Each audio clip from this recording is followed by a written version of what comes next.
Hello Taurus, welcome to Guruma Hindi tarot. और ये reading है इस बारे में कि क्या आपको मूव ऑन करना चाहिए। तो ये रीडिंग आपके लिए है अगर आप किसी ऐसे रिलेशनशिप में हैं जो कॉम्प्लिकेटेड है या जिसमें आप सेपरेट हो चुके हैं और अभी भी आपकी फीलिंग्स बाकी है इस पर्सन के लिए और आप सोच रहे हैं कि क्या कोई मतलब है इस रिलेशनशिप का, क्या इन फीलिंग्स को आपको संभालना चाहिए या मूव ऑन करना चाहिए सब कुछ भूल के। तो अगर आप ऐसे डायलेमा में हैं तो ये रीडिंग डेफिनेटली आपको कुछ मैसेजेस दे सकती है। सो चलिए आगे बढ़ते हैं और देखते हैं आपके लिए क्या मैसेजेस हैं। Messages for excuse me taurus.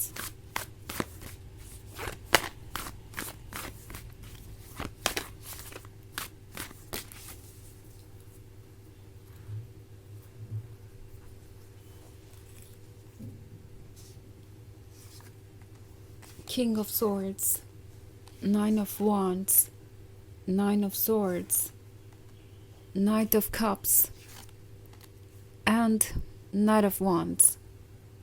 Okay, so ये कार्ड कह रहा है कि चाहे जो भी हो सिचुएशन इस वक्त आपको यही कह रही है कि सोच समझ के किसी भी चीज़ को एक्सेप्ट कीजिए, क्योंकि नाइट ऑफ वॉन्ड्स और फिर नाइट ऑफ कप्स ये एक ऐसा पर्सन है जो बहुत अच्छे तरीके से अपनी गलतियों को एक्सप्लेन करना जानता है, एक्सक्यूजेस देना जानता है। नाउ नाइट ऑफ वॉन्ड्स का कार्य तो हो सकता है ये पर्सन फ्लर्ट कर रहा हो दूसरों के साथ, कोई थर्ड पार्टी वाली सिचुएशन हो सकती है। एंड जब भी आप इसे पॉइंट आउट करेंगे कि ये ओके नहीं है, वो इस तरीके से आपको हर्ट नहीं कर सकते या इस तरीके से दूसरों के क्लोज नहीं जा सकते अगर आपके साथ रिलेशनशिप में है, तो ये पर्सन आपको मैनिपुलेट करेगा। हो सकता है आपको ये भरोसा दिलाने की कोशिश करे कि आप बहुत नैरो सोच रहे हैं, आपकी सोच बहुत लिमिटेड है और आपको थोड़ा ओपन अप होकर सोचना चाहिए। जो वो कर रहे हैं वो ओके है, उन चीज़ों को आपको एक्सेप्ट करना चाहिए, उनकी कोई गलती नहीं है और आप उन्हें कंट्रोल करने की कोशिश कर रहे हैं, डोमिनेट करने की कोशिश कर रहे हैं। तो उस सिचुएशन में टैरो आपसे कह रहा है कि आपको सोचने की ज़रूरत है, बिकॉज ये पर्सन बहुत स्किलफुली आपको ये कन्विंस कर सकता है कि जो आप सोच रहे हैं वो ठीक नहीं है और आपको अपनी सोच बदलने की ज़रूरत है। आपको ज़रूरत है कि आप अपने ऊपर वर्क करें, उनके साथ एडजस्ट करें, उनकी कोई मिस्टेक नहीं है। नाउ नाइट ऑफ कप्स का कार्ड है टॉरस, तो अगर आप चाहते थे कि ये आपको अप्रोच करें तो ऐसा हो सकता है। ओके, अगर आप ये रीडिंग सिर्फ इसलिए देख रहे थे क्योंकि अभी तक इस पर्सन ने आपको अप्रोच नहीं किया था और आपको ऐसा लगने लगा था कि शायद वो आपको भूल गए हैं और कभी वापस नहीं आएंगे, तो हो सकता है ये पर्सन अनएक्सपेक्टेडली आपको अप्रोच करे इस मंथ में। ओके, इवन इफ आपका ब्रेकअप काफ़ी पहले हो चुका है तो भी ये पर्सन आपको अप्रोच कर सकता है, आपको कुछ ऑफ़र कर सकते हैं। एंड ये टोटली आप पे डिपेंड करेगा कि आप इस रिलेशनशिप को कंटिन्यू करना चाहते हैं या नहीं। ओके, और अगर आप इसलिए ये रीडिंग देख रहे हैं कि आपके रिलेशनशिप में प्रॉब्लम्स है और किसी का बिहेवियर आपको अच्छा नहीं लग रहा, एक बार फिर से आप दोनों के बीच वही सेपरेशन है जो शायद पहले भी कई बार आ चुका है, एक बार फिर से आप दोनों के बीच वही प्रॉब्लम्स आ रही हैं जिसके बारे में आप पहले भी बात कर चुके हैं, जिससे पहले भी सॉर्ट आउट कर चुके हैं, जिससे रिपीट ना करने का इस पर्सन ने वादा किया था, या फिर ये आपको मैनिपुलेट कर रहे हैं, या फिर ये आपको कन्विंस करने की कोशिश कर रहे हैं बार बार कि आपको उनकी इन हैबिट्स के साथ ओके होना चाहिए, इस बिहेवियर के साथ ओके होना चाहिए। तो आप फाइनली इस रिलेशनशिप में रहे या ना रहे, अगर ये आपका सवाल है तो टैरो आपसे कह रहा है कि उस केस में टॉरस आपको अपने एक्सपीरियंसेस को साइड में नहीं रखना चाहिए। पुरानी बातों को याद रखिए, पैटर्न जो भी रिपीट हुए वो यूं ही नहीं रिपीट हुए हैं और आपको कुछ बता रहे हैं।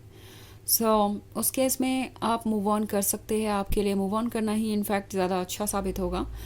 बट अगर आप फिर भी इस रिलेशनशिप में रहना चाहें तो 9 ऑफ वॉन्ड्स का कार्ड है। आप इस पर्सन से वो सवाल पूछ सकते हैं जो आप पूछना चाहते थे कब से। जैसा कि मैंने कहा, ये पर्सन हो सकता है आपको अप्रोच करें तो आपको मौका मिलेगा चूज़ करने का।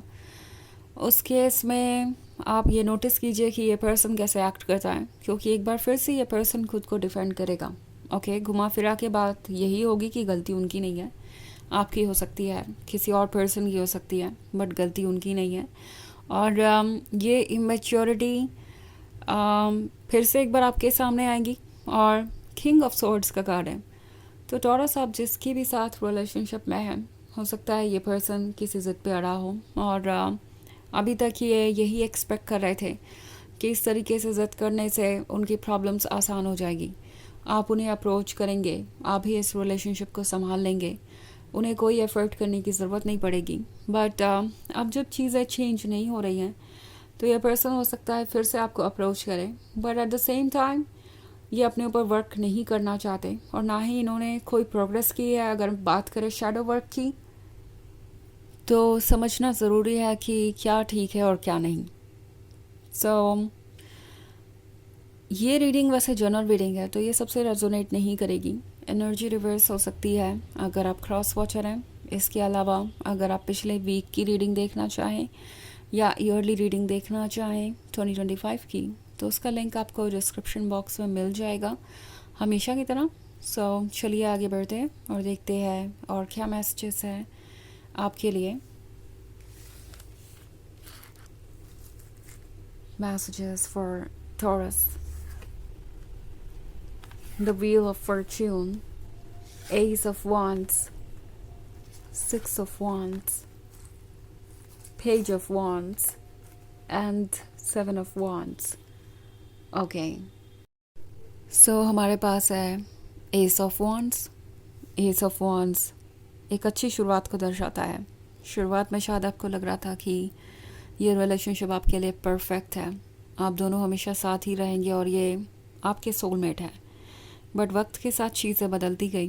द व्हील ऑफ फॉर्च्यून अब बहुत आगे बढ़ चुका है और आपके सामने बहुत सारी चीज़ें हैं। तो उस केस में टैरो आपको ये रिमाइंड करवाना चाहता है कि कभी कभी जब हम कोई चीज़ मांगते हैं तो हमें पता नहीं होता कि वो हमारे लिए कितनी अच्छी होगी। कभी कभी हम कोई चीज़ मांगते हैं और वो हमें मिल भी जाती है, एंड देन हम रिग्रेट करते हैं कि हमने ये क्यों चूज़ किया। सो मैसेज ये है कि यूनिवर्स को ट्रस्ट कीजिए। व्हील ऑफ फॉर्च्यून आपसे कह रहा है कि किसी भी इनजस्टिस को टॉलरेट मत कीजिए, या अगर कोई भी चीज़ आपको ओके नहीं लग रही है तो उस चीज़ से खुद को दूर कर लीजिए। बस आपको इतना ही करना है। ओके, पेज ऑफ वॉन्ड्स का कार्ड है, तो ये है एक तरीके के डेडिकेशन के बारे में जो आपने इस पर्सन को शो किया है, और उन्हें लगता है कि ये डेडिकेशन हमेशा बना रहेगा, क्योंकि अगला ही कार्ड 7 ऑफ सॉर्ड्स का है। तो ये उन लोगों में से है टॉरस जिन्हें लगता है कि ये जब चाहे आपके लाइफ में वापस आ सकते हैं, चाहे उन्होंने आपको कितना भी हर्ट किया हो, चाहे आपका एक्सपीरियंस कैसा भी रहा हो, आप उन्हें फिर से एंटरटेन करेंगे बिकॉज आप लॉयल है। तो आप किसी भी तरीके की चीज़ को एक्सेप्ट करेंगे। ऑल्सो टॉरस, टैरो आपको ये भी कहना चाहता है कि आपकी लॉयल्टी इस बात पर डिसाइड नहीं होती कि आप किसी से हमेशा कमिटेड है या नहीं। ऑफ कोर्स अगर कोई आपको इस तरीके से ट्रीट कर रहा है तो ये आपकी रिस्पॉन्सिबिलिटी बिल्कुल भी नहीं है कि आप उसे अपना 100% एफर्ट दें। उस सिचुएशन से खुद को दूर कीजिए और मूव ऑन करने की कोशिश कीजिए। ऑफ कोर्स कोई बेहतर चीज़ आपका इंतज़ार कर रही है, तभी ये सब कुछ हो रहा है। ओके, ऑल्सो 6 ऑफ wands है। तो टैरो आपको रिमाइंड करवाना चाहता है आपकी स्ट्रेंथ के बारे में। आप किसी भी ऑब्स्टेकल से बाहर आ सकते हैं, और वैसे आपको सारे ऑब्स्टेकल्स को एक साथ क्रॉस करने की ज़रूरत नहीं है। आप हर चीज़ पे धीरे धीरे वर्क कर सकते हैं और मूव ऑन कर सकते हैं अगर आप करना चाहें तो। अगर आप ना भी करना चाहें तो भी नाइट ऑफ कप्स का कार्ड यहाँ पे है। आप अपने अकॉर्डिंग चीज़ों को हैंडल कर सकते हैं, आपको मौका ज़रूर मिलेगा। ये पर्सन आपको अप्रोच कर सकता है जल्दी ही। तो चलिए देखते हैं आपके लिए ऑरेकल मैसेज क्या है।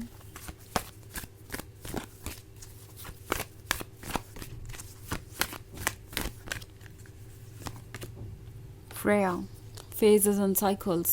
There is beginning within every ending. Illusions are revealed and released.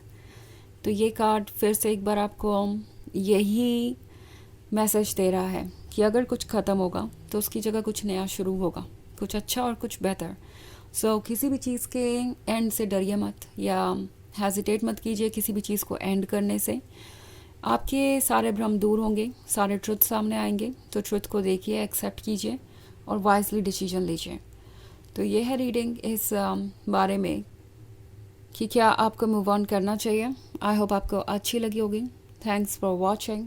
till next video. Bye.